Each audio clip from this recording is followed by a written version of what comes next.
কেউ কথা রাখেনি। ৩৩ বছর কাটলো, কেউ কথা রাখেনি। ছোটবেলায় এক বষ্টমী তার আগমনী গান হঠাৎ থামিয়ে বলেছিল, শুক্লা দ্বাদশীর দিন বাকি অন্তরাটুকু শুনিয়ে যাবে। তারপর কত চন্দ্রভোগ অমাবস্যা এসে চলে গেল, কিন্তু সেই বষ্টমী আর এলো না।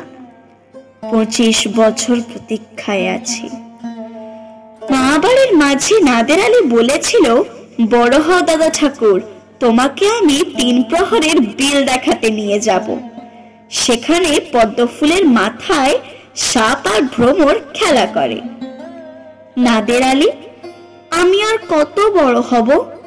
আমার মাথা এই ঘরের ছাদ ফুঁড়ে আকাশ স্পর্শ করলে তারপর তুমি আমায় ৩ প্রহরের বিল দেখাবে? একটা রয়্যাল গুলি কিনতে পারিনি কখনো। লাঠি লজেন্স দেখিয়ে দেখিয়ে চুষেছে লস্কর বাড়ির ছেলেরা। ভিখারির মতন চৌধুরীদের গেটে দাঁড়িয়ে দেখেছি ভিতরের রাস উৎসব।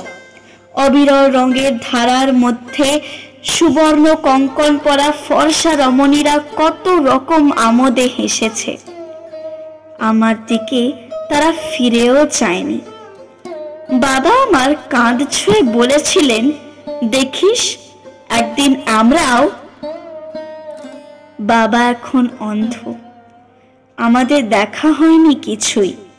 সেই রয়্যালগুলি, সেই লাঠি লজেন্স, সেই রাস উৎসব আমায় কেউ ফিরিয়ে দেবে না। বুকের মধ্যে সুগন্ধি রুমাল রেখে বরুণা বলেছিল, যেদিন আমাকে সত্যিকারের ভালোবাসবে সেদিন আমার বুকেও এই রকম আতরের গন্ধ হবে। ভালোবাসার জন্য আমি হাতের মুঠোয় প্রাণ নিয়েছি। দুরন্ত ষাঁড়ের চোখে বেঁধেছি লাল কাপড়। বিশ্ব সংসার তন্ন তন্ন করে খুঁজে এনেছি ১০৮টা নীল পদ্ম। তবু কথা রাখেনি বরুণা। এখন তার বুকে শুধুই মাংসের গন্ধ। এখনো সে যে কোনো নারী। কেউ কথা রাখেনি। ৩৩ বছর কাটলো, কেউ কথা রাখে না।